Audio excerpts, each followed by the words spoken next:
감사합니다. 오늘은 35과 36과 37과 세 과를 마치겠습니다.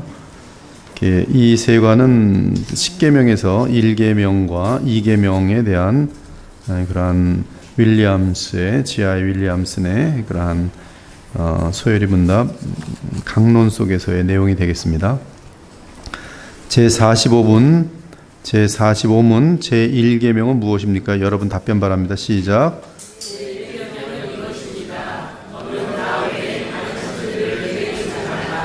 여러분도 이걸 외우시면 되겠어요. 1계명 할 때 이걸 성경대로 다 하지 마시고 10개를 이렇게 간단하게 너는 나 외에는 다른 신들을 내게 두지 말라 암기하시면 되겠어요.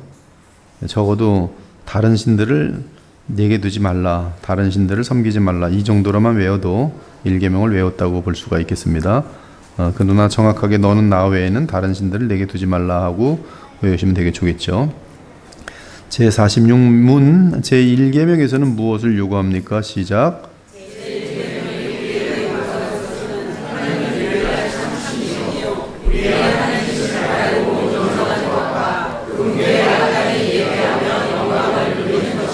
예, 하나님은 유일한 참신이다. 유일한 참신이다. 그래서 하나님을 인정함으로 예배와 영광을 돌리는 것이 마땅하다. 그것이 1계명의 핵심이라고 볼 수 있어요. 부회장님이 1, 2, 3 그 성경 쭉 구절을 읽어주시기 바랄게요.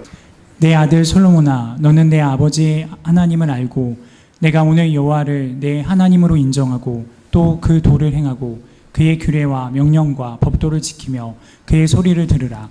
주 너의 하나님께 경배하고 다만 그를 섬기라 하였느니라.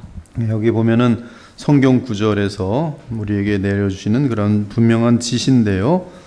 여기 내 아들아 솔로몬, 내 아들 솔로몬아 너는 네 아버지 바로 다윗을 나타내죠. 내 아들 솔로몬아 너는 네 아버지 다윗의 하나님을 알고, 조상부터 내려오는 참된 하나님을 알고, 이 알고라는 데다가 여러분들이 마음 두시고요. 하나님을 알아야 되는구나. 또 네가 오늘 여호와를 네 하나님으로 인정하고, 그렇죠?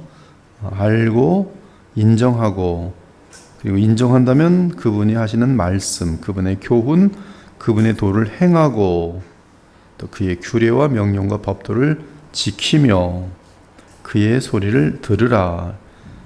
하나님 제1계명과 관련된 것은 알고 인정하고 그분의 교훈을 행하고 그분의 명령과 법도와 규례를 지키고 그의 말씀을 들으라. 그의 소리를 들으라.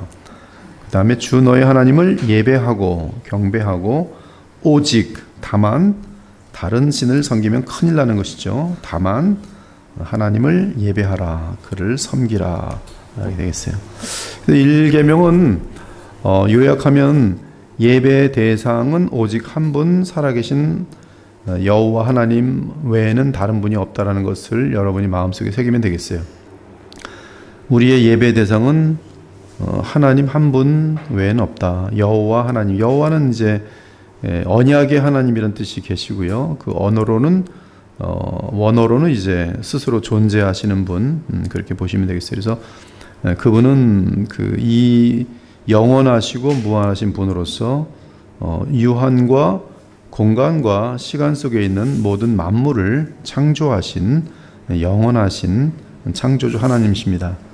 그래서 예배 대상은 그분 외에는 있을 수가 없고, 이 그분을 대신해서 예배를 받으려고 하는 가짜가 있습니다.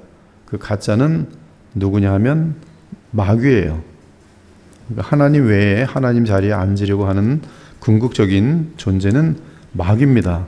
그래서 데살로니가 후서 2장을 보면은 그 마귀는 결국 이 세상의 모든 통치와 경제력을 붙들게 될 때에 모든 예배당마다 자기가 올라가서 하나님 자리에 앉아서 예배를 받습니다. 실적으로 이 마약을 취하고 또 이러한 세상의 음란함과 더러움에 빠져 있는 존재들은 마귀를 인류 역사 가운데 보면은 섬기는 것을 금방 볼 수 있어요. 우상들, 이 무당들도 마귀를 예배하고 마귀를 찬미하고 그런 현상들은 얼마든지 많이 봅니다. 그래서 이 로마 시대 같은 데는 이제 인간들이 자기가 하나님이라고 하는데 그 하나님이라고 하는 이 네로나 이러한 교황들 속에 그 왕들 속에 들어있는 영은 이제 마귀인 것을 곧바로 발견할 수가 있어요. 그래서 우리는 이 진정한 예배 대상은 창조주 하나님 외에 다른 존재가 있어서는 안 됩니다.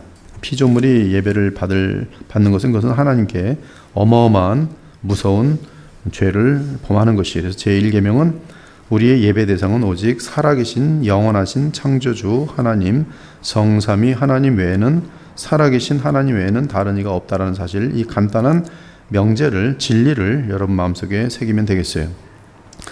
우리가 제2계명에 있는 예배에 합당한 방식 혹은 제3계명에 있는 하나님을 향한 합당한 태도 혹은 제4계명에 있는 예배의 적절한 시간에 대해 고려해 보기 전에 우리는 먼저 우리의 예배의 대상은 참되고 살아계신 하나님이심을 분명히 해야 된다. 그래서 이 계명에서는 예배의 방식, 첫째는 예배의 대상, 살아계신 영원하신 참 창조주 참 하나님. 이 계명은 예배의 방식, 제3계명은 하나님을 향한 우리의 태도, 제4계명은 하나님을 예배하는 시간에 대한 계명이 되겠어요. 유일하신 참 하나님, 우리는 이 계명이 일반적인 종교적 의견과 얼마나 대조가 되는지를 알아야 한다. 일반적으로 사람들은 특정 종교 및 교단에 대해 별로 중요하게 여기지 않는다. 그들은 종교가 다르더라도 각 종교는 동일한 목적을 가지고 있다고 여긴다. 이것이 이제 세상 사람들, 하나님의 계시를 받지 않은, 하나님의 계시를 모르는 자들의 거의 흔한 생각이죠. 종교는 다르더라도 다 동일한 목적을 갖고 있어. 종교들마다 다 착한 거야, 선한 것이야. 다른 말로 하면 모든 종교는 같은 하나님을 향해 알아가는 방식이 다르다는 것이다. 그러나 성경은 이에 동의하지 않는다. 성경은 다음과 같이 말한다. 비록 하늘에나 땅에나 신이라 불리는 자가 있어 많은 신과 많은 주가 있으나 그러나 우리에게는 한 하나님 곧 아버지가 계시니, 여기 아버지는 성삼위 여호와 하나님이세요. 모든 존재의 근원 되시는 분을 아버지라고 명하십니다. 그래서 이사야 9장에서도 바로 예수 그리스도는 아버지세요. 영존하시는 아버지시라 하나님이라. 즉 한 하나님 여호와 하나님 곧 성삼위 하나님 아버지가 계시니 만물이 그에게서 났고 우리도 그를 위하여 있고 또한 한 주 예수 그리스도, 이 예수 그리스도는 참 사람이며 참 하나님이신 하나님의 아들이신 유일한 중보자십니다. 그래서 여러분이 신약의 바울 서신을 보면 언제나 하나님 우리 아버지와 예수 그리스도로 말미암아 은혜와 평강이 너에게 있을지어다. 절대적으로 인사를 그렇게 합니다. 이것은 엄청난 의미를 갖고 있어요. 성삼위 하나님과 우리 사이의 유일한 중보자는 바로 예수 그리스도 하나님의 아들이시며 사람이신 그분 외에는 없어요. 하나님과 아들은 같이 있습니다. 이 둘은 우리에게는 절대적인 하나님과의 교통 속에서의 필수 조건인 것이. 그러나 우리에게는 한 하나님 곧 아버지가 계시니 만물이 그에게서 났고 우리도 그를 위하여 있고 또한 한 주 예수 그리스도께서 계시니 참 사람이며 하나님이신 유일한 중보자 예수 그리스도 계시니 만물이 그로 말미암고 우리도 그로 말미암아 있느니라. 많은 신들이 있다고 하지만 유일하신 한 분 하나님은 참되고 살아계신 하나님이시기 때문에 참된 하나님을 하나님으로 알고서 인정하는 것은 매우 중요하다. 만약 하나님이 단지 인간의 상상에 의해 만들어진 것이라면 모든 신들도 같은 방식으로 만들어졌다고 말할 수 있을 것이다. 주님의 자비가 커서 제가 지난 한 2, 3주 동안 이 월드뷰라는 곳에서 갑자기 R.C. 스프롤의 서양 철학 이야기를 좀 읽고 서평을 좀 써달라 그랬고 다 읽으면서 제 마음속에 딱 들어온 것인데, 하나님의 계시를 모르고 하나님에 대해 논하는 것은 비물리적인, 즉 비인격적인 에너지와 같은 그런 신, 형이상학적인 신, 거기로 가던가. 근데 거기에 대해서 이제 회의주의들이 또 공격하면서 결국 니체라는 존재가 등장하면서 하나님은 죽었다. 그리고 죽었다는 그것이 이 세상 철학은 굉장히 사람들에게 빨리 퍼집니다. 그리고 그것에 의해서 인간들에게 만들어지는 삶의 스타일은 프로이트하고 그다음에 지금 보면 실용주의예요. 즉 오늘 내가 먹고 잘 놀고 잘 살면 되는 거예요. 그거 외에는 아무런 관심이 없습니다. 지금 현대는 철학이 그렇게 이끌어가고 있어요. 철학의 흐름 보면서 결국은 하나님의 계시가 없는 인간들은 하나님을 비논리적인 무인격적인 어떤 에너지 절대자까지는 갑니다. 그것이 이성이 갈 수 있는 힘이에요. 그러나 그것이 모순이 됩니다. 그래서 플라톤도 결국 모순이 빠져버려요. 이원론적인 모순이 빠지면서 굉장히 그 문제가 많이 발생하는데, 근데 이것이 이제 모순이 생기는 걸 또 찾아내서 또 이 철학자들은 또 결국 하는데, 결국은 죽은 신밖에 찾을 수가 없어요. 여러분이 하나님의 계시가 믿어지고 하나님의 계시에서 이 참 하나님을 안다는 것은 어마어마한 복입니다. 이것은 그 IQ들이 여러분보다 훨씬 뛰어난 사람들도 결국 모릅니다. 바보들이에요. 바보들이에요. 바보들 중에 바보들입니다. 얼마나 바보들인지. 우리는 삼위일체 하나님을 압니다. 근데 그 삼위일체 중에 독생하신 하나님, 말씀이신 하나님께서 이 삼위 간의 그런 어떤 협약에 의해서 어떤 그들의 어떤 구속적인 그런 어떤 그들의 언약에 의해서 이 사람이 되셔서 중보자가 되시는 거예요. 그리스도가 되시는 거예요. 메시아가 되시는 거예요. 그것이 이사야서 및 우리가 지금 구약을 계속 확인하는 것처럼 여호와께서 친히 사람이 되시는 것으로 표현되어 있는데, 그것을 좀 더 풀어서 보면 여호와 내에 말씀 하나님이 사람이 되셔서, 즉 성부께서 사람이 되는 것도 아니고 성령이 사람이 되는 것도 아니고 오직 말씀 하나님이 사람이 되셔서 그분이 우리를 위하여 십자가에 죽으시고 우리의 죄값을 치르시는 여호와 하나님이신 것이죠.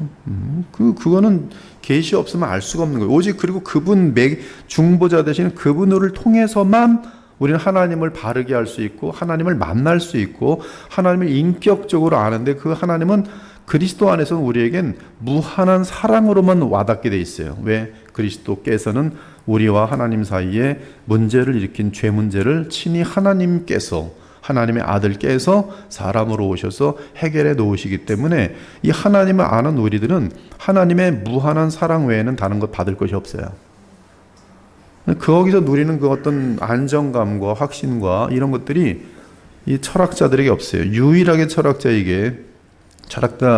중에 이제 이 역사 속에 등장한 철학자 중에 아우구스티누스, 즉 성 어거스틴만 외에는 이런 하나님과의 인격적인 교통이 없는 것을 볼 수 있어요. 그러나 성 어거스틴은 철학자이면서도 이 믿음이 이성에 앞서며 믿음의 대상은 하나님의 계시다. 정확한 이 하나님의 계시로부터 하나님을 찾아가고 인간의 전적 부패와 이런 것들을 정확히 짚어내면서 구원에 많은 사람들 주님께로 돌아오는 도구로 쓰임받는 것을 우리는 볼 수가 있는 것이, 아무튼 인간들은 하나님과 인격적 교류, 즉 하나님의 계시를 또 알지 못할 땐 끝도 없이 상상을 통해서나 자신들의 어떤 이성을 통해서 신들을 만들어내지만, 그러나 그들이 만든 것은 결국은 같아요. 결국 저도 철학적으로 볼 때 이래서 죽나 저래서 죽나 살아계신 성삼위 하나님을 만나 뵙지 못한 사람들은 결국 지옥밖에 없는 거더라고요. 니체처럼 하나님이 죽었다고 믿으며 살던, 아니면 하나님이 어떤 에너지를 있다고 생각하고 믿던, 이래봤자 이단이거든. 결국은 구원받지 못하는 거예요. 나의 죄 문제를 속량하신 하나님, 그걸 어찌할 수 있겠어요. 그러면 어느 한 신이 다른 신보다 더 뛰어나다고 주장할 수 없을 것이다. 고대에는 사람들이 자신들을 위해 신들을 만들어냈다. 그들은 나무, 돌, 은, 금 등으로 신을 만들었다. 오늘날 사람들은 자신들을 위해 물리적인 형체가 없는 신들을 만든다. 이 탐욕이 그들의 신이죠. 모든 탐심들. 지금 실용주의는 탐욕 그 자체입니다. 그 신이에요. 그 신이니까 신이 없는 거죠. 그들은 분노가 없는 신을 상상한다. 분노가 없는 신을 이 세상 사람들은 혹시 믿으면 다 분노가 없죠. 거의 성경을 통해서 바른 하나님을 알지 못하는 사람들은 거의 대부분이 극단으로 갑니다. 분노가 전혀 없는 신, 항상 나를 노려보는 신, 죄책감 가운데 도망갈 것이 없어서 힘들어하거나 아니면 내가 욕을 해도 용서해주는 신, 예를 들어 죄를 처벌하지 않는 신이다. 물론 사람들이 자신들의 생각에 따라 만드는 이런 신들은 실제로 존재하지 않는다. 그건 허상입니다. 얼마나 허상을 신이라고 만들어 놓고 하나님이라고 만들어 놓고 신앙생활 한지 몰라요. 얼마나 성경에서 말하는 성령이 아닌 자기들 멋대로의 성령을 만들어 놓고 얼마나 종교 쇼를 하고 있는지 몰라요. 이건 완전히 무슨 정말 세상에 파티 광란을 교회에다 데려다 놓고서는 성령의 역사라고 부르짖고 있죠. 이게 다 인간들이 만들어내는 가짜 신들이죠. 그 신들은 단지 그 신들을 믿는 사람들에게 실제처럼 보일 뿐이다. 구약시대 우상들이 단지 나무나 돌이었던 것처럼 사람들이 상상에 따라 만들어낸 이러한 신들은 우상과 다르지 않다. 모세가 시내산에서 율법을 받으러 올라갔을 때 밑에서는 바로 금송아지 만들어 놓고 이것이 너희를 애굽에서 구원한 여호와 하나님이라, 하나님의 이름까지 금송아지에다 붙여버려요. 그것이 그들이 하나님을 경험했는데 홍해를 건너왔는데도 그 모양이 성경에 무지하면 내가 원하는 하나님 만들고 섬깁니다. 성경에 무지하면, 그리고 자기는 열정을 다해서 신앙생활 했다고 하는데 나중에 보면 아무런 하나님이 주시는 참된 복, 하나님이 주시는 참된 복은 돈 많이 벌고 세상에서 유명해지는 복이 아닙니다. 하나님이 주시는 참된 복은 어떠한 어려움이 있어도 평안을 놓치지 않는 하늘의 기쁨을 누릴 수 있는 그런 복이에요. 예수 그리스도의 성품이 빚어지는 복이, 누가 보아도 하나님을 대적하는 자 외에는 그 사람을 볼 때 아름다움을 볼 수 있는 그런 사람이 되는 것이 참된 복이에요. 이러한 복들이 없으면은 신앙생활은 헛수고일 뿐입니다. 세상 종교와 다를 바가 없어요. 이 율법이 요구하는 것, 그렇게 제1계명이 요구하는 것은 우리가 참되고 살아계신 하나님을 알아야 한다는 것이다. 이것은 우리가 성경의 가르침들을 받아들여야 한다는 것을 뜻한다. 우리는 우리가 원하는 것에 따라서가 아니라 오직 성경, 솔라 스크립추라, 오직 성경이 말씀하시는 것을 따라서 우리의 개념을 만들어야 한다. 하나님께서 인간에게 주신 최고의 선물이 있다면 하나님의 계시입니다. 성경이. 이 성경은 지금 너무 많이 찍어대서 여러분들에게 소중하지 않을 것 같지만 이것은 하나님께서 자신을 계시하신 인간에게 주신 최고의 진리예요. 이것이 없으면 우리는 하나님을 알 수가 없어요. 이것이 없으면 아무리 인간이 똑똑하고 머리를 짜내고 수천 년 동안 그들이 연구해 놓은 것을 누적한다 할지라도 아무것도 알 수가 없어요. 성경은 하나님이신 우리에게 모든 것이, 성경은 우리를 구원으로 이끄는 지혜 중에 지혜. 이 성경에서 예수님 만난 사람은 영원한 복을 받은 사람이, 이 우주상에서 최고의 럭키한 사람들이, 행운아들이, 오직 성경입니다. 오직 성경, 솔라 스크립추라. 여기 이 계시에 설 때만이 오류에 빠지지가 않아요. 왜? 이것은 성령께서 사람을 위해서 우리 인간의 눈높이에 맞춰서 주신 하나님의 계시이기 때문에 그래. 가장 소중한 책이, 옛날에 목사님들은 이게 소중하다는 느낌으로 이렇게 안고 이렇게 다녔어요. 저도 그렇게 좀 다녀보려고 한 몇 개월은 그래봤는데 너무 어색해서 이제 못 그러는데, 어쩌면 그래야 될 필요가 있어요. 메시지로서 이렇게 꼭 안고 이렇게. 그러면 더 경건해 보이겠죠. 그러나 경건해 보이는 것은 그거는 보이기만 하면 또 안 되니까. 하여튼 이 성경은 소중하다는 얘기를 지금 하는 것이에요. 성경은 하나님에 대한 최고의 관점을 가르쳐준다. 6일 창조와 같은 것들을 가르쳐준다.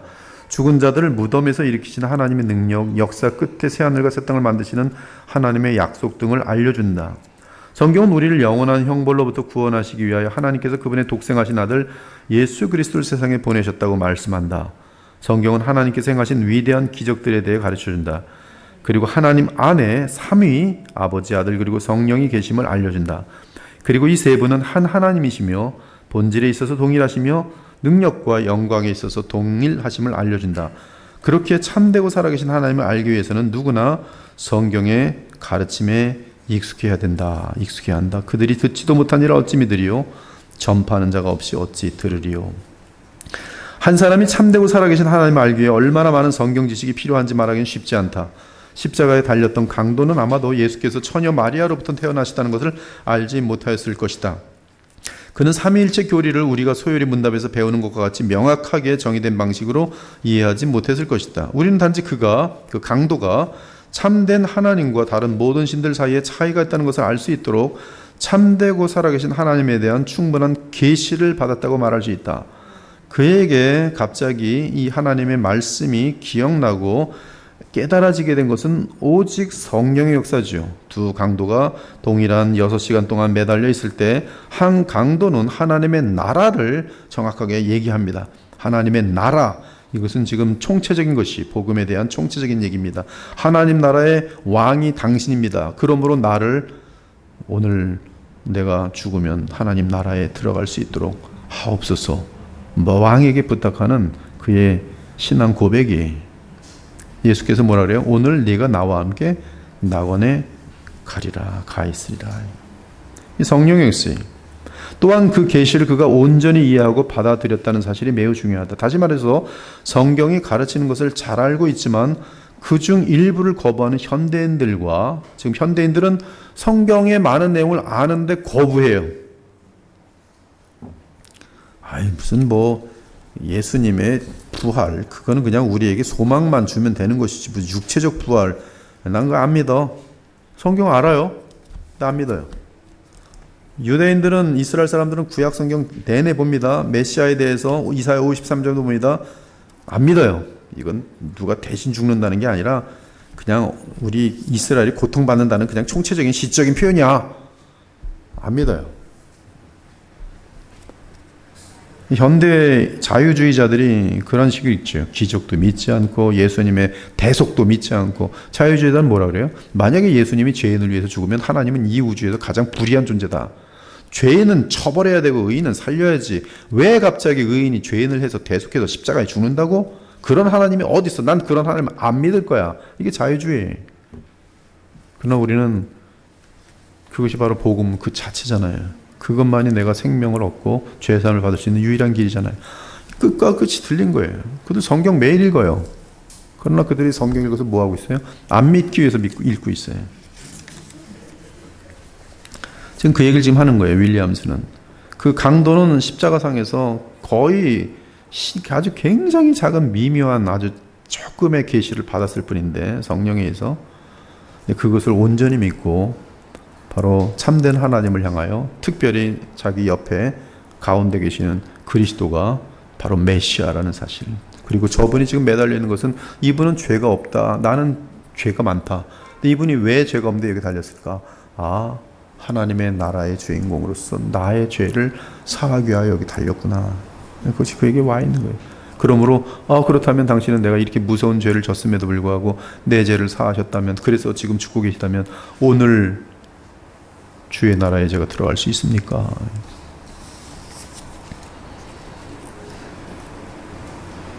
즉 우리는 성경 안에서 하나님의 자기 계시를 받아들이는 것이 제1계명을 지킨다 이거예요. 제1계명을 지키지 않는 것은 하나님이 하신 말씀을 일부는 내 멋대로 믿고 일부는 받아들이지 않는 거예요. 이렇게 신앙생활 하는 사람을 실존주의 신앙자라 그래요. 실존주의 신자들. 내게 와닿는 것만 나는 믿고 다른 거는 안 믿는 거예요. 내가 선택해서 믿는 것. 어제 키에르 케고르를 알지, 심지어 칼바르트를 알지, 에밀 브루너를 알지, 이런 사람들이 실존주의 철학자들이, 그들이 색다른 또 자유주의, 신정통주의를 또 만들기도 하고, 자유주의의 반쪽 라인인데 또 거꾸로 또 가요. 우리는 이 객관적인 히스토리아 살루티스에서 성령의 역사로 인하여 오더 살루티스, 구원의 여정이 시작되는 것을 알면서 오직 하나님의 은혜, 오직 믿음, 오직 그리스도, 오직 하나님께 영광, 오직 은혜, 오직 믿음, 이 5가지의 솔라를 붙들고서 이 하나님을 믿고 나가야 되는 것이, 이것이 바로 제1계명, 하나님께 합당한 예배하고 영광을 돌리는 것이, 하나님의 계시를 인정하는 것. 오늘날의 일반 사상은 매우 염려스럽다. 누구나 자신이 속한 특정한 교회와 상관없이 참되신 하나님을 알고 인정할 수 있다는 사상이다. 심지어 하나님을 은연중에 알 수 있다고 생각을 하며 교회에 전혀 소속되지 않는 사람들도 있다. 저도 만나보면은 자기는 다 하나님을 안 돼요. 무슨 하나님을 압니까? 그러면 열심히 시나리오를 쓰는데 성경에 있는 하나님이 아니에요. 신기하더라고요. 나는 하나님을 알아요. 왜? 꿈을 꾸는데 저 깊은 곳에서 내게 말씀하셨어요. 언제 꿈을 꿨는데요? 목사님 알 필요 없어요. 그냥 꿈을 깊게 꿔서 저는 하나님을 알아요. 자기는 안 돼요. 그걸 절대 진리로 밀고 하는 거예요. 근거가 없어요. 그냥 자기가 아는 거예요. 야, 무섭더라고요. 엘리야 시대에도 사람들은 거의 같은 견해를 가지고 있었다. 엘리야가 모든 사람에게 가까이 나아가 이르되 너희가 어느 때까지 둘 사이에 머뭇머뭇하려느냐? 여호와가 만일 하나님이면 그를 따르고 바알이 만일 하나님이면 그를 따를지니라니 백성이 말 한마디도 대답하지 아니하는지라. 그들 의식 속에 여호와도 하나님이고 또 누구도 하나님이에요? 바알도 하나님이에요. 양다리 걸치고 있어요. 하나님은 우리가 사람들 앞에서 우리의 믿음을 고백하며 불신앙적인 교회에서 우리 자신을 구별하여 예수 그리스도의 신실한 교회에 속하라고 명하신다. 지금도 이제 여러분들은 이 교회에 와서 복음을 듣다 보면 저 친구 저거 보니까 뭐 일단 이단 교회는 아니니까 좀 안심인데 가만 보니까 복음은 뭐 별로 강조하지 않고 행사들만 많고 보면 몇 년 다녀도 동일하게 그냥 예수님은 전혀 알지도 못하고 그냥 하나님 하면서 기도 열심히 하면 복 받는 줄 알고 이거 아닌데 왜 저러고 있을까 하면서 얘기하면 교회가 다 똑같지 왜 그래 이런 일이 반복해 듣거든요. 이 불신앙적인 교회, 이 하나님 말씀에 대해서 정교하게 깊게 들어가지 못하는 교회들, 거기서 우리는 사실은 빨리 자신을 구별해서 예수 그리스도의 신실한 교회에 속해야 됩니다. 다시 말해 우리가 세상에서 그분에게 그리고 그분의 뜻에 공개적으로 헌신하지 않는 한 우리는 참되신 하나님을 진정으로 신하는 것이 아니 우리는 참 하나님과 우리 주 예수 그리스도를 성경대로 잘 전달하는 교회를 나가야 할 의무가 있어요. 그 의무는 어디서 나와요? 성경을 읽어보면 나와요. 그것이 우리가 신자를 만들어 주신 하나님의 목적인 것을 알아요. 예수 그리스도 안에서 하나님 바르게 알고 교리를 바르게 알고 교훈을 바르게 알아야지만이 그 교훈과 더불어서 복음의 능력이 나타나도록 되어 있기 때문에 일단 이 부분이 제대로 안 돼 있으면 성장할 수가 없어요. 오늘 제가 우리 그 교우님하고 잠깐 대화를 했어요. 히브리서를 요새 강론하는 걸 쭉 읽으시면서 너무 기쁘다는 거예요. 히브리서에서 제가 이렇게 얘기했어요. 히브리서에서는 사실 두 가지가 중심적으로 나오는데 하나는 예수님의 어린 양 되심, 우리를 모든 동물의 피가 아닌 하나님의 아들의 피로 우리를 죄사함을 하셨다는 것. 근데 대부분의 교회가 요까지만 하고 멈춥니다. 그리고 히브리서를 다루는 교회는 거의 없습니다. 정말 그렇거든요. 히브리서를 설교하거나 히브리서 성경 공부하는 교회 찾기가 거의 힘들 거예요. 근데 히브리서는 요것만 있지 않고 대단히 중대한 비중이 어디 있는지 아십니까? 예수님의 대제사장직에 있어요. 즉 살아계신 부활하셔서 살아계신 예수께서 그리스도로서 우리의 중보자로서 누구든지 그가 어떤 죄인이든지 그리스도의 이분의 약속 맹세 안에서 그리스도를 통과할 때는 언제든지 누구든지 이분으로 말미암아 즉 대제사장으로 말미암아 하나님을 만날 수 있는 거예요. 근데 이 부분이 빠져 있는 상태 속에서 이 자기는 어떤 어린 양 피는 보는데 이 피를 흘리신 그분이 살아나셔서 지금 대제사장 되신 그분을 통해서 가야 하나님을 만난다는 사실, 이 부분이 지금 전혀 지금 설명이 안 돼 있는 거예요. 복음적에서 얘기를 하지 않는 거예요. 이 부분이 빠지면 어떻게 되는가? 실질적인 하나님과의 만남을 통한 거룩한 능력들과 은혜들을 체험치 못하는 것이, 죄 사함에 대해서는 계속 반복이 되면서 기뻐할 수 있는지 있지만, 그러나 살아계신 예수님을 인격적으로 의식하는 이 부분은 기억이 안 나니까 자기도 모르게 자꾸 예수님이 빠지는 거예요. 이 죄 사함이라는 제사는 기억이 되는데, 적어도 복음적이면, 내 사람이신 나의 머리이시고 지금 부활하셔 살아계신 사람이시며 하나님이신 중보자 예수 그리스도를 놓침으로 하나님과의 교통이 차단되는 거예요. 이 부분 없으면 못 만나거든요. 내가 그 길이요 진리요 생명인데 예수님 없이, 살아계신 예수님 없이 어떻게 하나님을 만납니까? 이것은 지금 건너뛴다는 건데, 하나님은 건너뛰어서 온 사람 안 만나 주십니다. 만날 수가 없어요. 즉사입니다. 즉사. 그러니까 이게 대제사장적인 그리스도를 모른다는 것은 결국 지금 예배 가운데서도 못 만나고 있다는 뜻이죠. 못 만나면 뭐가 나타나겠어요? 복음의 능력이 안 나타나겠죠. 그럼 그들은 드리는 모든 그 예배는 뭐가 되겠어요? 구약의 예배가 되든지 아니면 다른 목적을 가진 예배죠. 부르짖어서 내가 원하는 걸 실용주의의 한 종교적인 방편을 삼는 것이죠. 더 깊게 들어가면 뭐가 있는지 모르는 거예요. 정말 하나님을 만나본 적은 있는 것인지. 하나님을 만나는 것은 오직 하나님의 맹세로 하신 이 십자가의 그 언약 플러스 살아계신 예수 그리스도, 부활하신 예수 그리스도 대제사장 그분을 통하지 않고 만날 수 없다는 것이 히브리서의 가르침이거든요.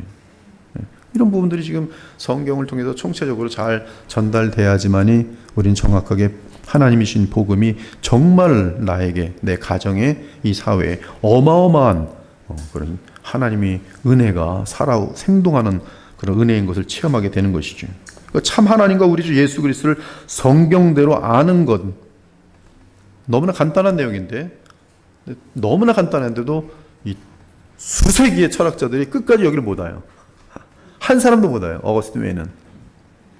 절로 갔다 절로 갔다 절로 갔다 절로 갔다 뭐 지들 멋대로 맨날 반대했다가 일로 갔다 절로 갔다 그럴듯하게 말은 하는데 전체가 다 철학적으로 다 모순이 또 돼버리고, 모든 삶에 중요한 것, 그러나 제1계명과 그 요구를 단지 교회 회원이 되는 것으로 생각하는 것은 큰 실수다. 왜냐하면 제1계명은 삶 전체로 참되신 하나님을 시인하고 그분께 영광을 돌리도록 요구하기 때문이다. 다시 말해서 우리의 모든 삶의 부분에서 하나님만이 최고여야 한다. 이것이 제1계명이 함축하는 바예요. 여기서 벗어나면 제1계명에서 벗어나는 것이다. 우리가 이 진리를 인식하기 위해서 잠시 삶의 영역에서 교육의 영역을 고려해보자. 되게 재미난 관점인데요. 이것은 이제 1970년대에 쓰인 책인데도 벌써 미국이 배경이거든요.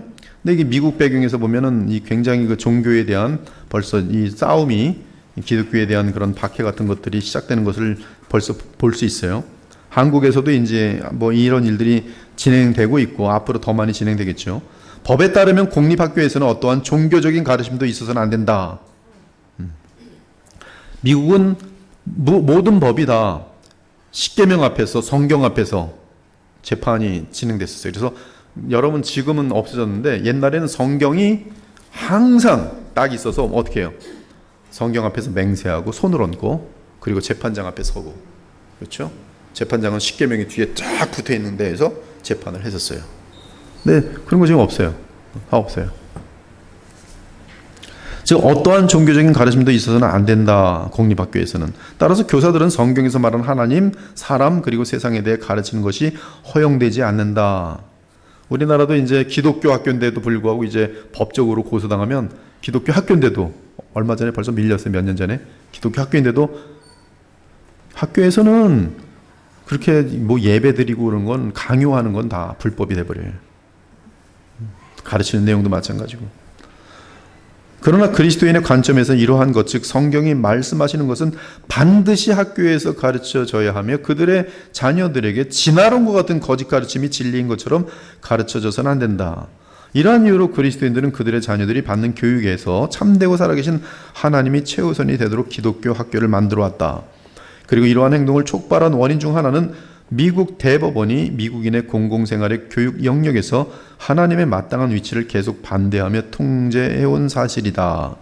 그래서 여기 보면 학교가 있어요. 공립학교, 기독교 학교.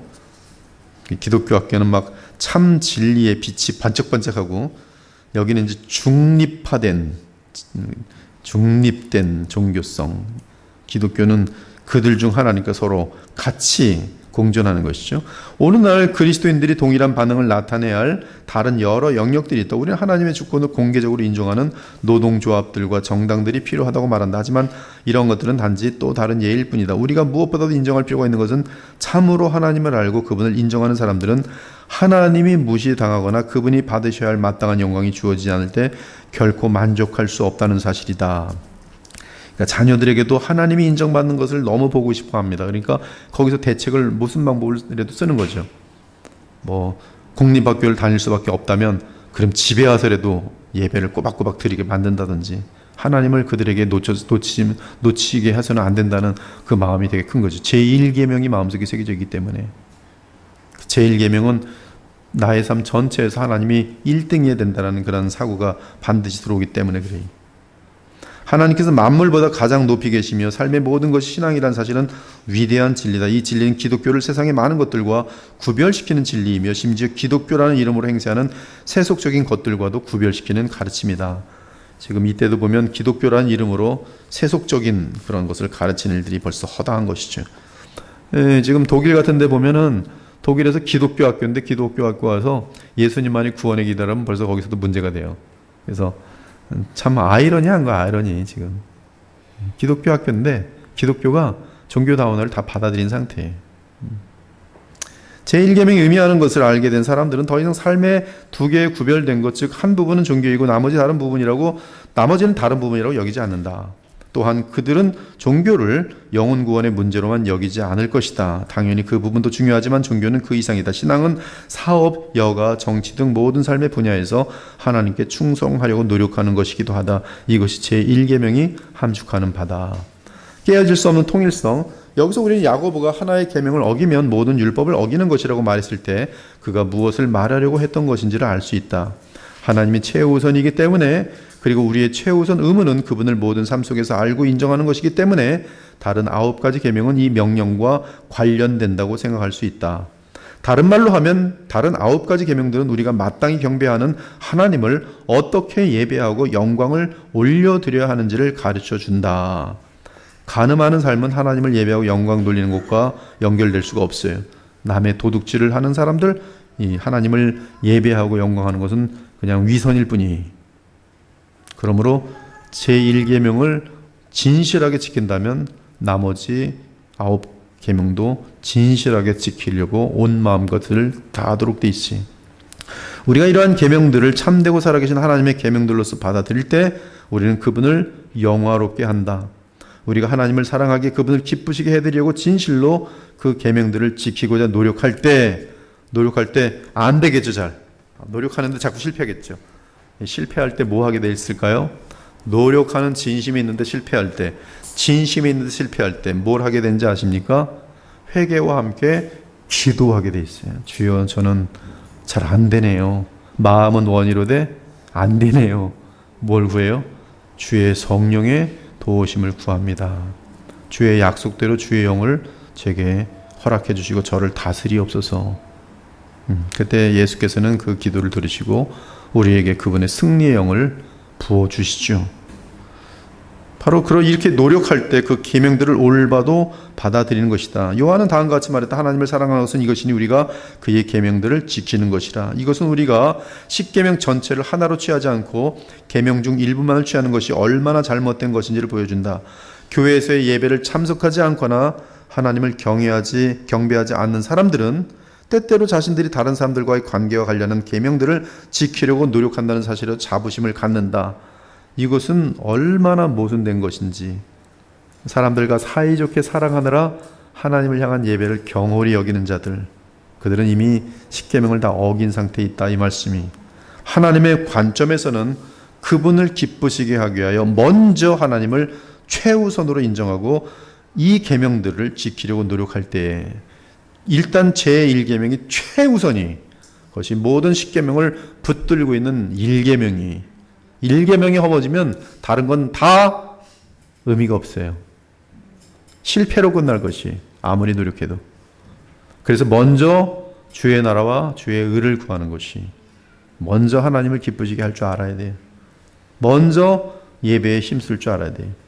우리는 그분의 계명 중 어느 것도 바르게 지킬 수 없다. 이 첫 계명을 지키지 못할 때, 하나님을 진심으로 예배하지 못할 때, 그렇죠? 다른 계명은 그는 지킬 수 없다는 결론이 나는 것이.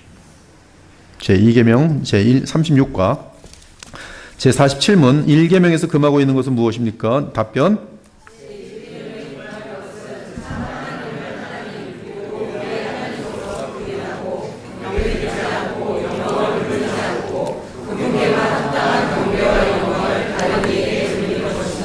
예, 1계명이 금하는 것은 참 하나님을 하나님 그리고 우리의 하나님으로 부인하고 경배드리지 않고 영광을 돌리지 않고 그분께만 합당한 경배와 영광을 다른 이에게 돌리는 것입니다.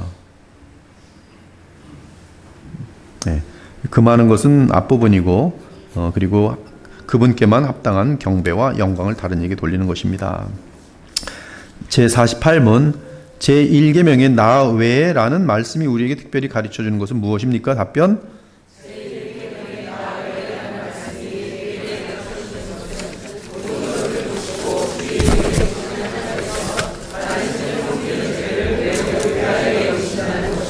다른 신을 섬기는 것은 보통 하나님의 심기를 건드리는 것이 아니에요. 구약에서 결국은 율법을 어기고 이 모든 다른 나라로 포로로 잡혀가는 마지막 모세의 율법의 끝에 이러한 심판을 받는 것은 결론적으로 보면 다른 신을 섬겨서 그래요. 다른 신을, 하나님을 불쾌하게 만드는 것은 다른 신을 섬기는 겁니다. 다른 신을 섬겨서는 안 돼요, 여러분들. 절대 안 됩니다. 1번부터 6절까지 집사님. 어리석은 자는 그의 마음에 이르기를 하나님이 없다 하는도다. 하나님을 알되 하나님을 영화롭게 아니하며 내 백성이 내 소리를 듣지 아니하며 이스라엘이 나를 원하지 아니하도다. 이는 그들이 하나님의 진리를 거짓 것으로 바꾸어 피조물을 조물주보다 더 경배하고 섬김이라. 지으신 것이 하나도 그 앞에 나타나지 않음이 없고 우리의 결산을 받으실 이 눈앞에 만물이 벌거벗은 것 같이 드러나느니라. 그들이 다른 신으로 그의 질투를 일으키며. 하나님의 질투는 의로운 거예요. 왜냐하면 이건 언약 속에 있는 질투이기 때문에 그래요. 제가 만약에 저희 안 사람이 다른 남자에게 눈길을 주고 있는데 잘하고 있다 박수 쳐주면 나는 이상한 사람입니다. 그러나 제가 아내의 마음이 다른 데로 흩어지는 것 같을 때 질투를 하는 것은 그 질투는 굉장히 아름다운 거예요. 의로운 거예요. 즉 언약 안에서의 질투는 아름다운 겁니다. 그것은 오히려 옳은 것이. 그러나 언약과 무관한 질투는 그것은 질투할 권리도 없는 것이고 그건 아무런 의미가 없는 것이. 여러분들은 그래서 이 언약 속에서 성경에 보면 질투하신 하나님 나올 때 질투라는 것을 우리는 부정적으로 보는 가운데 왜 하나님은 질투하는 하나님이지 하면서 여러분 오해할 수가 있는데 이때 하나님은 바로 언약을 특별하게 여러분들하고 맺으셨기 때문에 질투하시는 거예요.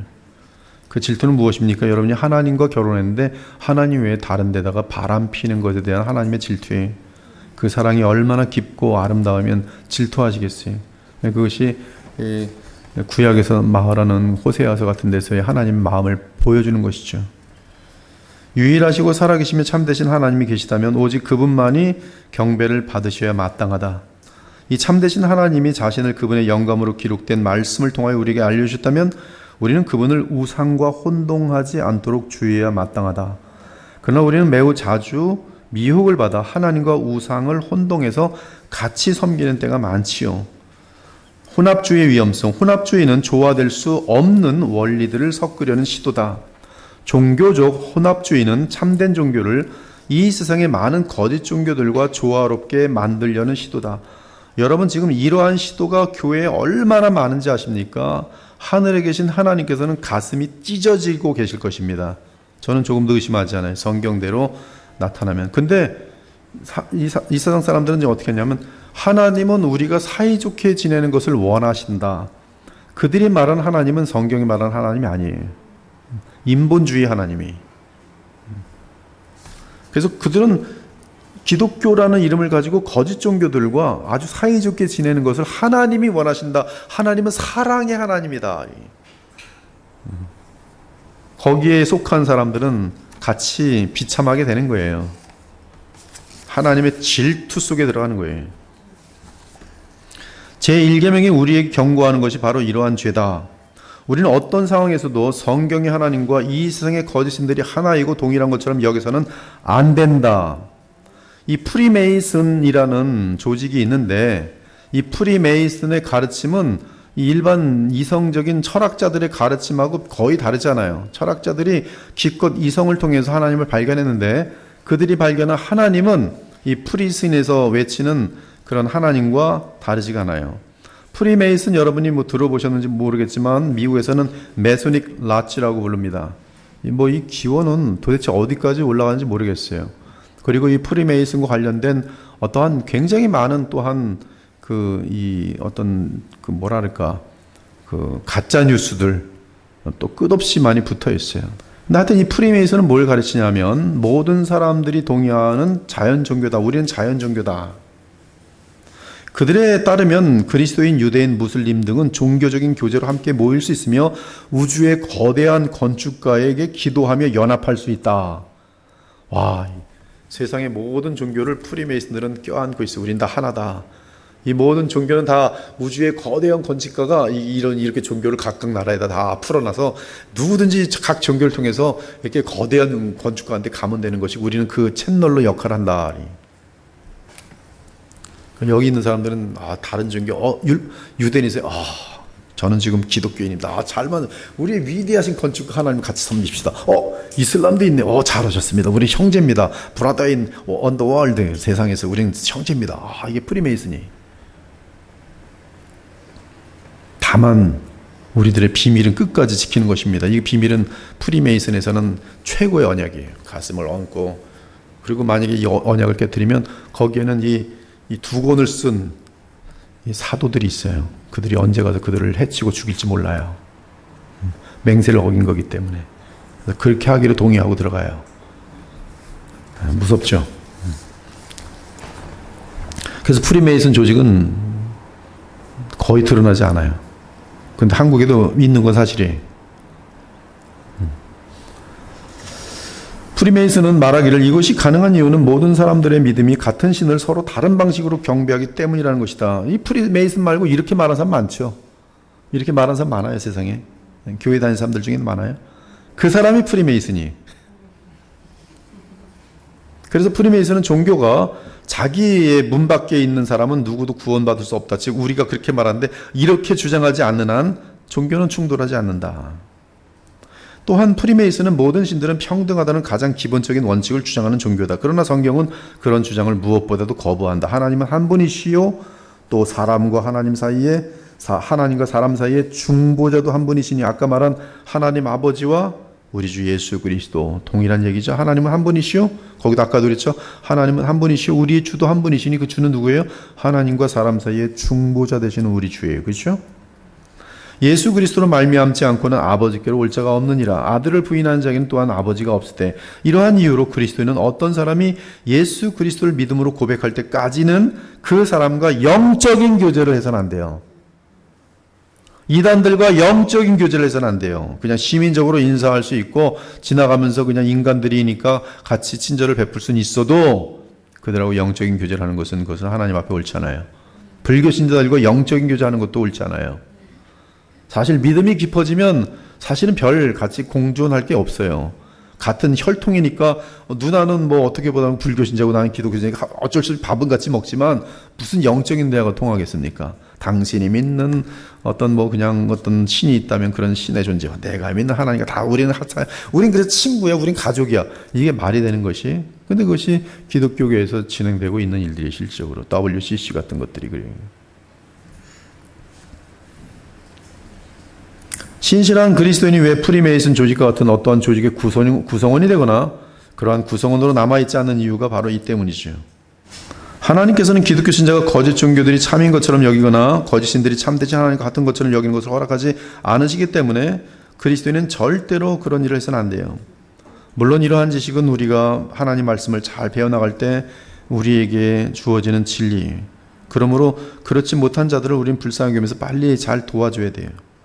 우린 종교적 혼합주의에 빠져서는 안 된다는 것을 이해하지 못하는 그리스도인을 발견한다. 하지만 우리의 의무는 인간의 혼동된 마음에 결정되어서는 안 된다. 우리의 의무는 오직 성경과 그 안에 담긴 하나님의 계시에 의해서만 결정되어야 한다. 그러나 혼합주의의 위험이 종교적인 조직들에서만 발견된다고 생각해서는 안 된다. 그렇지 않다. 오늘날 우리 사회에서 나타나는 혼합주의의 행동들, 그리고 거기에 참여하는 기독교인들, 대통령 취임식, 다양한 종교 대표자들에게 기도를 요청하는 관습이 있다. 유대인 라피가 기도하고 그 외에 로마 가톨릭 사제가 기도하고 개신교 교단의 목사가 기도해요. 일반 통념은 누가 기도하든 하나님은 그 기도를 받으신다는 거예요. 거기 혹시 참석한 사람들은 뭐 사회의 유지들이 가서 지금 또 이제 불교에서도 기도하고 지금 또 유대인들도 기도하고 지금 또 이슬람도 기도하고 또 하나님이 들으신다. 하나님이 들으신다 이 생각이 드는 그 사람. 근데 만약에 교회 다니고 있는 사람은 이거 엉터리예요, 지금. 같이 거기다 또 뭐 아멘 이러고 앉아있고 뭐. 우린 종종 사람들이 그들의 머리를 숙이고 그 기도에 참여하는 것을 발견하게 된다. 이러한 모습은 사람들이 일반적으로 자신들의 종교가 무엇이든지 간에 모두가 같은 하나님께 기도하고 있다고 추정하고 있는 사실을 보여주는 것이 아니겠는가? 이것이 바로 혼합주의며 제1계명을 어기는 것이다. 랍비는 주 예수를 하나님의 그리스도라고 인정하지 않습니다. 랍비는 예수 그리스도를 이 역사 속에서 가장 저주받은 자라고 얘기. 가장 저주받은 자. 가장 인간 같지도 못한 최고의 더러운 인간 존재가 있다면 예수라고 얘기합니다. 유대교예요. 가짜 메시아라 그래요. 그는 예수께서 하나님이시라는 사실을 믿지 않는다. 그러나 성경은 예수께서 참되신 하나님이시라고 말씀한다. 예수 그리스도는 참되신 하나님이시며 다른 하나님 없다. 어떻게 그리스도인이 그리스도께 신실하면서 동시에 그리스도를 인정하지 않는 누군가와 함께 기도를 할 수 있다는 말인가? 이럴 때는 그때 좀 눈 좀 떠야 돼. 우리는 말뚱말뚱 저러고 있다. 혹시 뭐 세상 뭐 어떻게 안 갈 수도 없잖아요. 만약에 뭐 기독교인이 만약에 연수 구청이 됐는데 여기서 뭐 누가 와서 지금 한다고 해서 뭐 하여튼 행사를 하는데 그러면 눈 뜨고 기도 안 하는 거죠. 그리고 기독교인이 기도할 때면 예수님한테 할 때는 기도를 딱 해주고. 그러니까 하나님 그럼 옆에서 뭐라 그러겠죠. 뭐라 그러든 무슨 상관이 있습니까? 하나님을 영화롭게 해야지. 왜 불신자들 즐겁게 하려고 말이야 생쇼를 하냐 이거예요. 무슨 예의를 지키고. 유대인들 중에 예수 그리스도 아는데도 사람이 두려워서 예수님을 인정하지 않았더라 나와 있어요. 그들은 하나님보다 사람을 더 두려워했더라.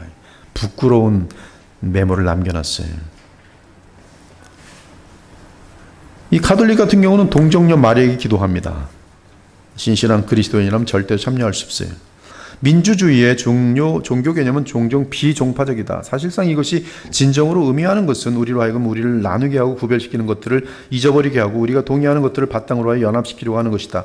이러한 바탕 위에서 공립학교에서는 비종파적 기도를 할 것을 제안해왔다. 그러나 명확히 이해하도록 하자 이것은 전혀 기도하지 않는 것만큼이나 나쁜 것이다. 비종파적 기도는 예수를 제외시키는 기도를 의미한다. 그렇지 않으면 유대인들과 무슬림들이 기분이 상할 것이다. 제가 그 미시간에 살았을 때 저는 애나바에 살았는데 좀 건너가면은 거기 동네 이름이 뭐야 갑자기 그 랜싱이라는 곳이 있는데요. 거기 보면 어느 날 뭐냐 하면 그 지역 잔치를 하겠대요. 정말로 제가 있었을 때 뭐 목사도 아는 사람입니다.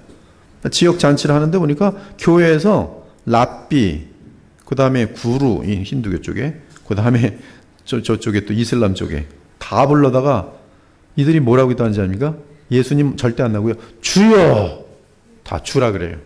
주로 다 통합니다. 알라도 주고 하나님도 주고 예수는 빠지고 절대로 예수님 말 그건 절대 나오면 안 돼요. 주여 우리가 하나 되게 하소서. 주여 우리 모두가 기쁨을 넘치게 해서 주여 우리가 지금 하나 돼서 이 동네에서 지금 우리가 큰 잔치를 행하고 있어. 주여 복을 내려 주시옵소서. 기독교 신자들 기도하고 목사들도 다 모여서 또 거기도 이슬람 사람들도 다 그리고 있고 행복해 보이죠? 행복해 보입니다. 행복해 보여요. 유대인들과 다 아주 사이가 좋아졌어요. 참 좋죠. 근데 제1계명을 신나게 여기고 있어요. 예수님의 제자들이 아니. 예수님을 부끄러워하고 있어요. 유대인들과 무슬림들 기분 나쁘지 않게 하려고. 한 지역에서 서로 하나가 되려고.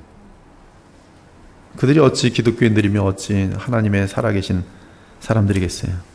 제1계명을 무너뜨리는데 우리가 이 계명을 어기려는 유혹을 받는 세 번째 방식은 잘못된 관용의 태도에서 비롯된다. 다음 그림에서 우리는 철수의 친구 중 한 명이 그의 교회를 가리키는 것을 본다. 그러나 그곳은 몰몬교이고 몰몬교도는 성경 가르침을 따라 살아계시고 참되신 한 분 하나님을 경배하지 않는다. 몰몬교는 그 삼신론이 아니라 이신론을 섬겨요. 그들은 자기들이 몰몬이 만났던 그 조셉 스미스가 만났던 두 천사가 나중에 하나님으로 격화돼 갖고 두 하나님을 믿어요. 그들은. 그리고 그들은 성경보다는 그들은 몰몬경을 더 의지합니다. 여러분 이 가짜 종교에 놀라운 것은 기적이 나타난다는 거예요. 즉 창조적인 기적, 생명의 기적이 아니라 우리 인간의 능력을 초월하는 마귀의 기적이 얼마든지 나타날 수 있어요. 마귀는 마약 같은 기쁨을 순식간에 줄 수 있습니다. 허상을 얼마든지 실체처럼 보이게 할 수 있어요. 그래서 우리는 마귀의 어떤 그러한 것들에 쉽게 속을 수 있습니다. 인간들의 눈으로 볼 때는 기적이죠. 분명히 알 것은 그러나 창조의 기적은 마귀는 할 수 없어요. 피조물이기 때문에. 그러나 인간보다는 지능이 높고 능력이 많아서 우리가 애들 감쪽같이 속이잖아요. 난 뭐 지금 3살짜리 얼마든지 지금도 속여요.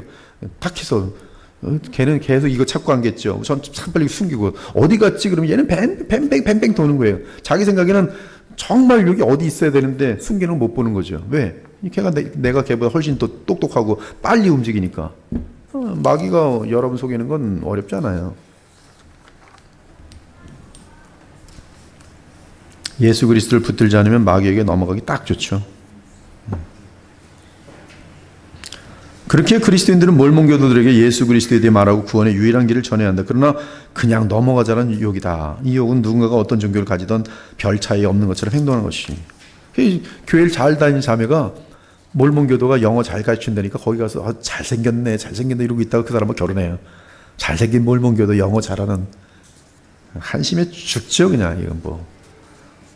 물론 모든 사람은 종교 선택의 시민 자유를 가지고 있는 것은 분명하다. 당연히 그래야 마땅하다. 어떠한 정보도 시민에게 강제적으로 어떤 종교를 받아들이고 해서는 안 된다.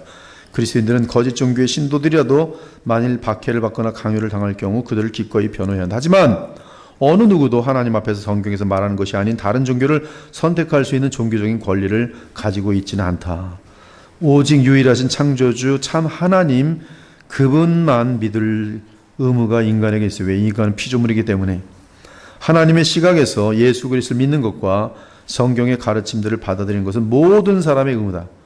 만약에 받아들이지 않는다는 것은 그는 반역자예요. 패역자예요. 죄인이. 그리고 그리스도인은 사람들이 이것을 행하든 행하지 않든 하나님의 시각에서 아무런 차이가 없는 것처럼 행동해서는 안 된다. 그리스도인들은 어떠한 종류의 강압도 사용하지 않으면서 그들의 종교가 잘못되었고 그들이 회개하고 믿지 않으면 하나님께서 그들을 거부하실 것이라는 사실을 알려줘야 한다. 그쪽 제 이웃에 있었던 그 교회도 오히려 이들과 함께 예배를 드릴 것이 아니라 당신네들은 예수님 믿지 않으면 지옥 돌아갑니다. 그리고 전도지를 나눠줬어야죠.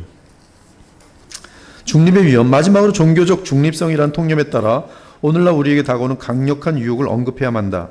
현대의 삶에서 사회 여러 면에서 우리가 보는 많은 부분이 어떠한 특정한 종교를 지지하거나 반대해서는 안 된다는 의견을 따르고 있다. 지금 이것이 되게 강하죠. 상대주의 와서는 더더욱 그렇습니다. 상대주의예요. 각자 알아서 신앙은 믿는 거고 신앙을 강요해서는 안 돼요. 신앙뿐만 아니라 어떤 것도 강요해서는 안 돼요. 우리 정부가 행하는 많은 것들이 이러한 통념에 의해 이루어지고 있다. 어떠한 특정 종교를 지지하거나 대적해서는 안 된다는 것이다. 이것이 이론이고 의견이다. 그러나 예수께서 말씀하셨던 나와 함께하지 아니하는 자는 나를 반대하는 자요. 이 말씀은 종교적인 중립성이 불가능한 것을 의미한다. 만약 우리가 예수 그리스도를 참되신 한 분 하나님으로 고백하지 않는다면 우리는 주의 주장을 거부한다고 고백하는 것이다. 다른 말로 하면 만약 우리가 아무것도 입술로 고백하지 않는다면 우리는 많은 것을 고백하는 것이다. 왜냐하면 행동은 언어만큼이나 크게 말하기 때문이다. 이러한 이유로 그리스도인들은 그리스도를 위하지 않는 자들은 사실은 그분을 대적하는 것이라고 인식하여 왔다. 그들은 종교적 중립이라는 순진하게 들리는 주장 아래서 시민의 삶과 사회 측면에서 계속 부정되어 왔다는 사실을 깨닫기 시작했다. 이것이 기독교인들이 기독교적인 기초 위에 사회를 다시 세우기 위해 함께 일하는 것이 필요하게 된 이유다. 예를 들어 우리는 예수 그리스도를 지지하는 학교들을 세워야 한다. 그러나 사실은 모든 인간의 활동들 그리고 활동의 형태로 조직된 모든 단체들은 철저하게 기독교적 바탕 위에서 이루어져야만 한다. 거짓 종교는 종종 의도적으로 종교의 중립성을 지지한다. 이것은 예상되는 것이다. 거짓 종교가 필요한 한 가지는 참된 종교를 중립화시키는 것이다. 만약 참된 종교가 침묵할 수 있다면, 그래서 잘못에 대해서 증언하지 않는다면 잘못은 더 발전할 것이다. 그리고 점점 더 잘못이 충분히 커졌을 때 그것은 참된 종교를 박해하는데 힘을 사용할 수 있다. 이런 일은 반복하여 발생하였고 오늘날에도 발생하고 있다. 그리스도인들은 깨어 있어야 한다. 그들은 종교적인 중립성의 통념이 실제로 어떤 것인지 바르게 알고 있어야 된다. 종교적 중립성을 사회에 퍼뜨리는 것은 참으로 간교한 사탄의 속임수다. 다시 한번 더 말하고자 한다. 종교적 중립성이란 있을 수 없다. 오직 참 종교는 기독교 복음의 종교 외에는 없어요. 다른 모든 종교는 마귀의 작품이에요. 목사들 중에는 논어에도 배우고 또 다른 종교에서도 배우고 다른 종교도 다 하나님께서 인정하신다고 가르치는 유명한 목사들이 꽤 많아요. 그 사람들의 이름을 거론하진 않겠습니다. 한두 번 듣는 게 아니에요. 그래서 타 종교를 두드려요. 심지어 맹자왈, 설교의 맹자왈도 해요. 맹자께서 이렇게 가르쳤습니다. 설교인데 부처도 이렇게 얘기했습니다. 또 세상의 불신자들의 말도 멋있으면 그거 갖고 와서 또 설교해요. 누가 뭐 위대한 사람이 이렇게 얘기했습니다. 거기 거의 대부분의 내용은 뭐예요? 도덕. 복음이 아니라 도덕이에요. 그래서 설교를 쫙 해. 설교가 뭔데요? 하나님의 말씀을, 특히 그리스도의 복음을, 그리스도의 십자가의 죽으심과 부활에 대해서 선포하고 그 은혜와 능력에 의해서 우리가 예수 그리스도의 형상을 따라 세상을 훨씬 뛰어넘는 그런 아름다운 진실한 사람들이 되어야 되는 그런 내용들인데, 이 앞부분의 그 능력, 정말 그들을 변화시킬 수 있는 이런 그 하나님께서 우리에게 알려주신 복음의 부분들은 다 빼버리고 인간의 힘으로 율법을 지켜야 된다는 그런 개념 속에서, 도덕을 지켜야 된다는 개념 속에서 뭐 무슨 말 누구 말 뭐 이렇게 코테이션 잘하는 사람들. 근데 신기한 거는 이런 설교는 어찌나 클릭이 많은지, 제 설교는 클릭이 없어요. 클릭이. 예수님만 구원이 싫은가 봐다. 좁은 길이니까 그렇죠. 인기 많이 누리고 싶으면 다 만족시키면 돼요. 누가복음 6장에 뭐라 그랬어요? 모든 사람 만족시키는 가짜라 그랬어요. 모든 사람이 너를 좋아하면 그것은 너는 가짜예요. 모든 선지자들이 사람들에게 다 미움받았는데 너는 다 모든 사람들에게 칭찬받는 것은 너는 가짜다. 중립성은 없어요. 미움받는 것이 정상이. 예수님께 충성하시는 게 그것이 하나님께 인정받는 거예요. 공개적으로 말씀하셔야 돼요. 여러분 어느 곳에 있든지 나는 크리스찬입니다 얘기하고 다니셔야 돼요. 아직도 얘기 안 한다는 것은 여러분은 지금 예수님을 시인하지 않는 거예요. 예수님보다 더 무서운 게 있는 거예요. 더 고려할 게 많은 거예요. 위기가 오면 예수님을 버리고 도망칠 수 있어요. 언제든지 교회 안 다닐 수 있어요. 예수께는 모든 이름 위에 뛰어난 이름이 주어졌다. 그분의 이름에 모든 무릎은 꿇어 엎드려야 한다. 37가 제2계명은 무엇입니까? 답변?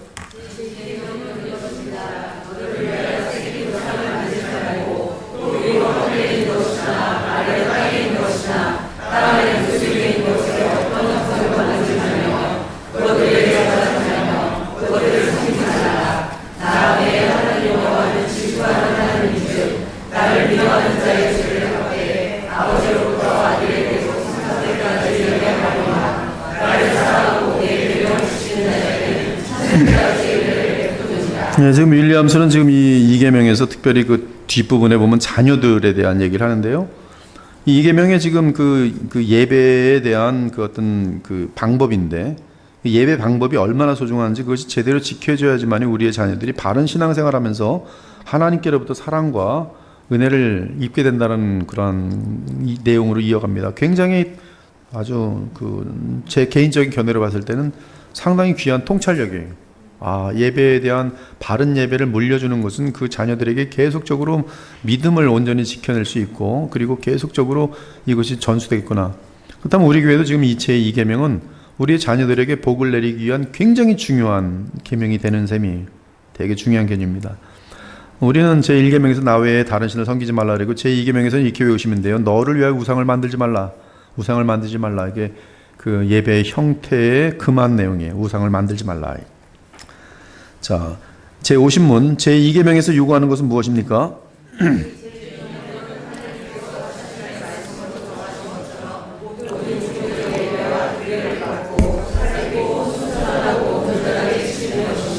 네, 여기 보면 답변에서 자신의 말씀으로 정하신 것처럼, 규정하신 것처럼, 하나님의 말씀에 규정하신 것처럼 규정된 내용에서만 하나님을 예배하라 이 뜻이. 규정된 대로만 하나님을 예배하는 방법으로 취하라. 그 방법 외에는 그것은 허용되지 않는다라는 것이 지금 대단히 중요한 내용이에요. 이것을 가지고 regulative principle이라고 그래요. 예배의 규정적 원리. 한번 쫓아보죠. 예배의 규정적 원리. 그것이 지금 이 제2계명에서 윌리엄슨이 가르치는 것인데 이건 윌리엄슨의 가르침이 아니라 이것이 리폼드의 가르침이에요. 개혁주의의 예배 방법이. 근데 이것은 아까 말씀드린 것처럼 우리의 후손들에게 가장 귀한 것을 남길 수 있는 유산이에요.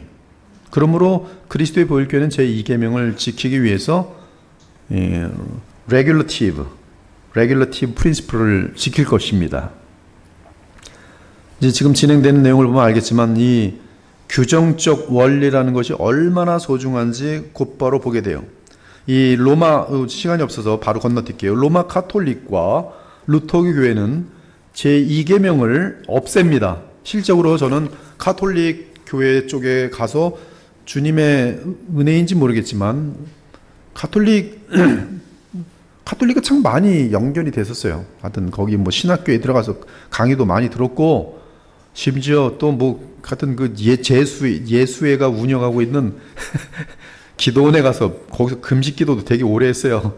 예수원에 가서 그냥 왜 그렇게 예수원 가서 기도원 금식하고, 거길 간 게 아닙니다. 예수원에 간 게 아니고 그냥 공간을 찾다 보니까 거기가 비어 있다 그래서 거기서 이제 돈 내고 들어가서 거기 했는데 나중에 보니까 예수원이 운영하고 있는 금식 기도원이었어요. 미국에서. 그래서 뭐 거기서 금식 기도 많이 했는데, 근데 거기서 있으면서 이제 시간이 남잖아요. 기도하다가 뭐 막 계속 기도 24시간 합니까? 그래서 기도하다가 또 이제 밥은 먹을 거 없으니까 뭐 거기 이제 있는데 보니까 성경책도 있고 막 그런 거예요. 근데 성경책 있는데 십계명을 쭉 보는데 이계명이 없는 거예요. 이게 뭐지? 그랬더니 십계명이 아니라 십계명이 둘로 나눠져 있어. 신기하더라고요. 정말로 성경이 요거 정확히 나와요. 제1계명의 일부인 것처럼 간주한다 해서 2계명이 거기는 없습니다. 그래서 2계명을 없애버리고 10계명을 2개로 나눠버렸어요. 근데 2계명은 바로 예배에 대한 이 방법에 대해서 정리해 둔 것이, 거기 기본 원칙 그림 있죠. 여기 개혁주의 관점, 리폼드 관점하고 비개혁주의 관점, 카톨릭, 루터교, 기타 무슨 하여튼 뭐 이 하나님 솔라 스크립추라에 서 있지 않는 그 관점은 하나님이 말씀으로 금하신 것만 우리는 피하면 되는 거예요. 예배 때. 즉 제2계명을 소홀히 하는 사람들은 그냥 하나님께서 이렇게 하지 말라라고 그런 특별한 내용이 성경에 없으면 다 갖고 들어와도 되는 거예요. 그러니까 촛불? 촛불 하나님 기뻐하시겠지. 그래서 예배 때 촛불을 갖고 들어오는 거예요. 촛불 갔더니 사람의 분위기가 좋고 막 그래요. 촛불만 가지고 안 되겠다. 향? 좀 불교에도 향이 있는데 기독교도 향을 착 내야지. 이멀징 처치. 향을 착 내. 사람들이 오면서 참 특이한 향을 맡으면서 귀에 들어와요. 예배와 맞는 경건한 냄새를 맡으면서. 조명. 조명 쫙쫙. 무슨 춤추는 것에 그런 조명은 아니더라도 쫙 폈다가 싹 사라지고 뭔가 굉장히 그 우아한 조명. 예배 때 조명도 있으면 좋지. 이렇게 되는 거예요. 계속. 왜? 성경에 금하지 않았으니까. 근데 지금 제2계명은 그것이 바로 우상을 향하는 지름길이라는 거예요. 사람은 눈에 보이고 귀에 듣고 감각에 맞는 것을 자꾸 예배화시키기 때문에. 그래서 그걸 하지 못하고 그러면 어떻게 해야 되나? 예배는 이렇게 하라고 규정된 것, 그것만 허락되는 거예요. 그래서 이 종교개혁을 보면 다 때려보세요. 형상이도 들어가면 전부 이거 도깨비집 같아요. 전부. 이게 지금 루터하고 쯔빙글리하고 모든 다 때려부수잖아요. 잔낙서 다 때려부순다. 뭐만 남아요? 오직 말씀, 찬송, 기도. 그게 예배예요. 그게 예배예요. 그래서 이쪽 도표에 보면 오직 명하심 것만 예배에 가져 들어오는 것. 그것이 regulative principle이에요.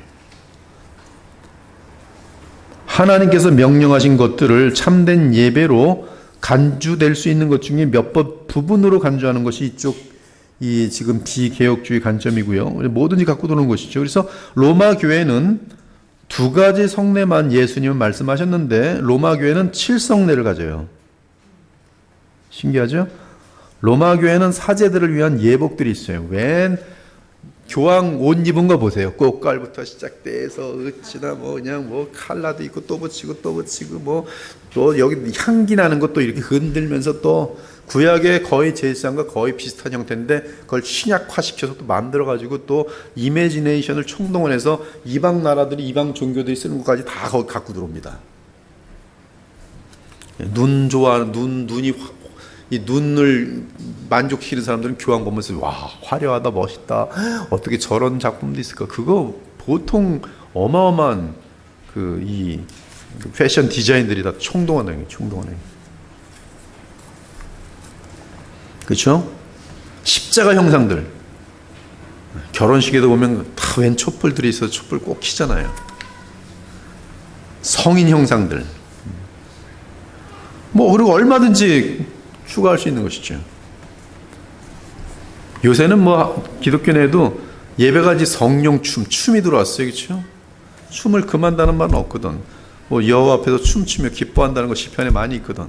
예배 때 왜 춤을 금지하랴? 춤판이 났어요 지금. 춤판. 정말 춤판입니다. 성령춤. 뭐 예배만 시작하면 저 끝에부터 그래서 그 다음에 춤 배틀을 해요. 누가 더 춤을 잘 추나. 그 아이돌들이 이제 1등하는 거죠. 어느 기도원은 그래서 아이돌 출신들이 교회 출신이고 아이돌들이 세상에서 활동하고 걔네들이 또 세상에서 활동하고 교회 들어와서 또 예배 때 출동해. 동정녀 마리아 형상, 뭐 묵주기도, 뭐 끝도 없이 많은 거예요. 그러나 하나님께서 행하신 것은 우리에게 간단한 원칙을 준다. 우리는 하나님께서 명하시는 것은 충분하고 하나님께서 명하지 않은 것은 금지되어야 한다. 이것이 예배 원칙이에요. 여러분이 여기에서 아멘 하셔야 돼요. 아멘 하지 않으면 솔라 스크립처에서 벗어나게 돼 있어요.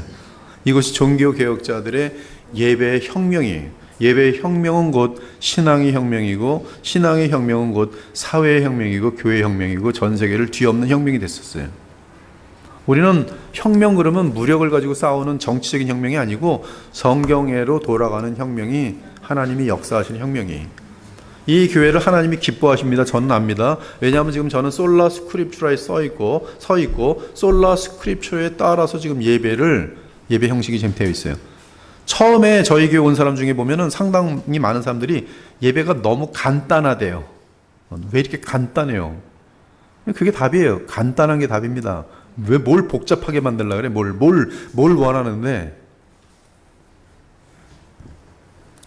촛불들 원하는 거예요. 촛불들. 음악도 이 성경적인 내용이 가사가 돼서 이게 성경은 완성된 영감이 들어있잖아요. 그 성경에 기반해서 신령한 노래가 될 때는 에베소 5장 19절처럼 신령한 노래 그렇게 돼야지 무슨 뭐 뉴에이지 옛날에 뉴에이지 같은 것들이 교회까지 들어와서 이건 예수님이 무슨 뭐 어떻게 도 닦는 건지 경제라는 건지 반복해서 뭐 의미 없어 십자가도 없고 뭐 그 의미를 얘기를 하지 않아요. 그냥 단지 감성적으로 뭐 예수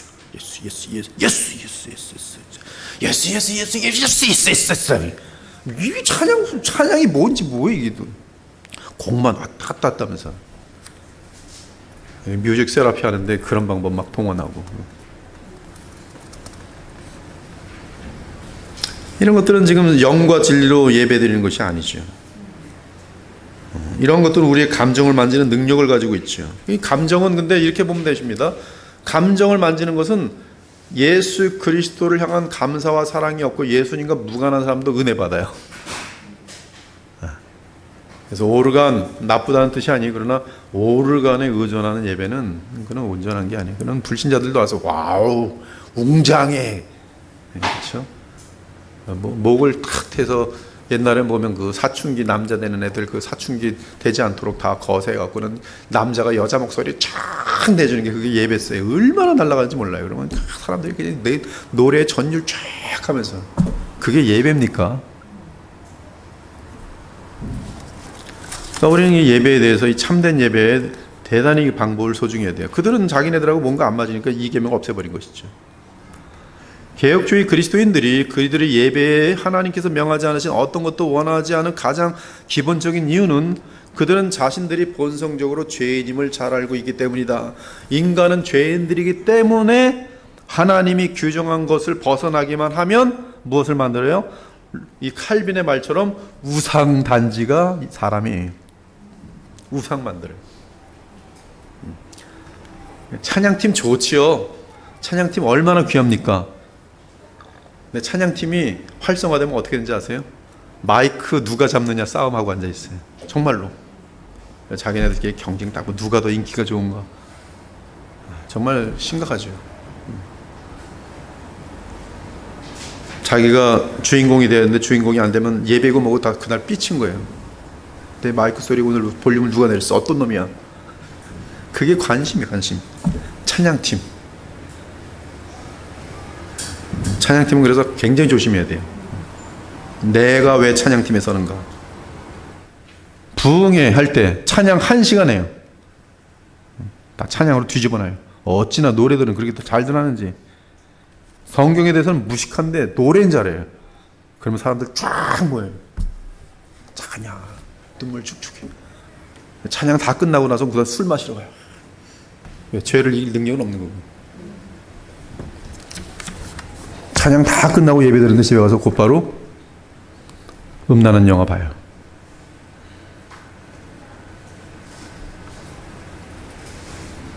예배가 잘못된 것이죠. 개혁주의 그리스도인들은 매우 잘못된 열등감을 가지고 있는데 예배의 간소함 때문에.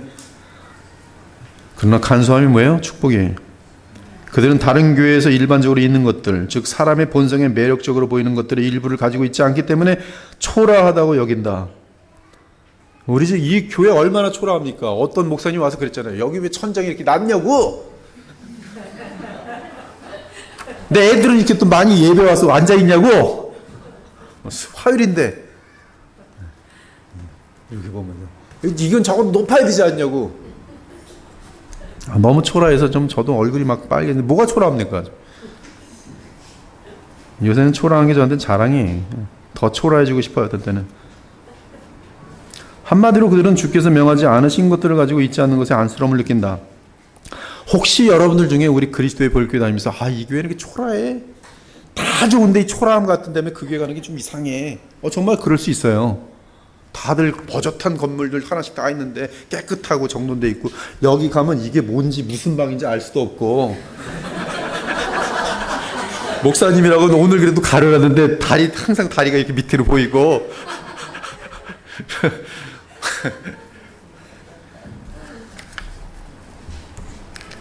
뭐가 중요하냐는 거지.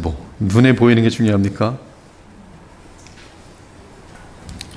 오히려 이 레귤러티 프린시플은 참으로 그들을 부유하게 만든다. 가슴을 치면서 받으셔야 돼요. 주께서 경배받으시는 방식을 확실히 아는 지식을 주께로부터 직접 받는 것보다 무엇이 더 좋을 수 있겠는가? 그리고 모든 종교적인 예배를 순수하고 온전하게 지키는 것보다 더 큰 특권이 어디에 있을 수 있겠는가? 물론 이 같은 귀중한 것조차도 남용될 가능성은 많다. 경건의 능력을 부인하면서 경건의 모양을 갖는 것으로 만족한다면 우리도 다를 바 없다. 초라한 것을 자랑으로 여기고 의로 여긴다. 그것도 문제인 거죠. 저는 갑자기 우리 교회는 끝까지 초라하겠습니다. 이 초라한 게 무슨 은지 알고. 그 여러분들이 목사님 혼자 초라하십시오. 그것도 아니에요. 그렇죠? 그거는 이렇든 저렇든 그게 별 중요한 게 아니라는 거죠. 초라함을 갑자기 제가 운영위원하면서 우린 끝까지 10만 원짜리 이상의 물건을 사지 맙시다. 그것도 문제가 있는 거죠. 그렇게 우리도 스스로 주의해야 한다. 우리가 예배가 단지 순수한 형태를 가지고 있기 때문에 하나님께서 우리를 기뻐하신다고 여기서는 안 된다. 여기 순수한 형태를 초라한 형태로 바꿔도 되겠어요. 우리가 단지 초라한 형태를 가지고 있기 때문에 하나님께서 우리를 기뻐하신다고 여기서는 안 된다. 또한 다른 사람들은 예배의 순수한 형태를 가지고 있지 않기 때문에 하나님께서 그들을 받아들일 수 없다고 여기서도 안 된다. 결국 어떠한 교회도 예배의 형태에 있어서 완벽하게 순수할 수는 없다.